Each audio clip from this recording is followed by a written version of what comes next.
Watch Dr. Drew's new show at 9 on HLN. Weeknights on HLN. We are talking about the sexualization of little girls in today's world. Now, here's a doll from Mattel. I believe this one is Claudine the wolf. Nice, huh? You can see there's a midriff thing here, and there's like a thong. It's awesome for little girls. She's, by the way, her message is on the box is, my hair is worthy of a shampoo commercial, and my favorite activity is shopping and flirting with boys. That's wonderful. Really? Okay, and look at this one. This is Cleo Denial. The schedule on the back of her box includes readying herself for public adoration. Oh, look at that. She has time for her mani-pedi. Stylist comes in at 2 o'clock. I'm readying myself for public adoration. I'm just saying. I'm not so sure that's the stuff I'd be purchasing for my children. We did give Mattel a chance, however, to respond to this, and they sent us the following statement about the dolls. They said, quote, "It's important to remember that adults bring a different set of experiences to the lens one shines on a toy that a child does not. The Monster High dolls are not meant to represent real-life girls. Their exaggerated monster exterior serves as a metaphor to discuss the unique imperfections that we each possess. Girls see female body images everywhere today, and it's critical that parents and caregivers provide perspective on what they're seeing." I fully endorse that last statement and adopt it as a principle for our conversation here.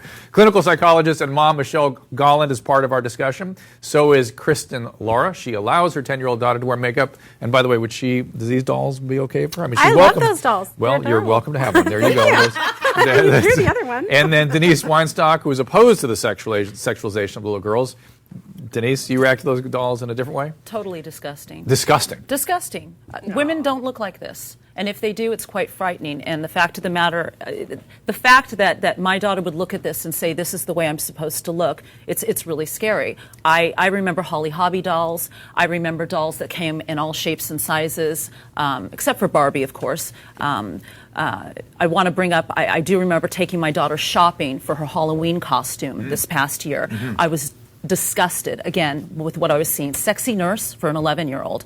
Hot ladybug. Well, I mean, but isn't this the problem? It's not, Michelle, it's not. But it's also, there are other options. It doesn't have to be, and when you start looking at teenagers and sexuality, like I have to say, for me, my daughter has Barbie dolls. She plays out all the socialization. I know a lot of mothers who would never even allow Barbie dolls in their house. Because it says something about gender. But really, believe me, when their girls come over, they play with the dolls. Cannot wait to start playing It's Barbies. Like restricting a kid's diet in certain ways. But it comes out. But this really isn't the issue. We've talked a little bit about gender expression and self-identity, but really what I want to get at is that those are sexy dolls. It's the sexualization that we're having a problem with. Kristen, do you understand that? Yeah, and I would like to say, I mean, you remember Holly Hobby dolls, and you absolutely don't look like Holly Hobby. So exactly, and actually, I was going to say, you actually look a lot more like her than. No, and I don't mean, I'm being actually serious, because I think this is a larger discussion, Dr. Drew, that I want to.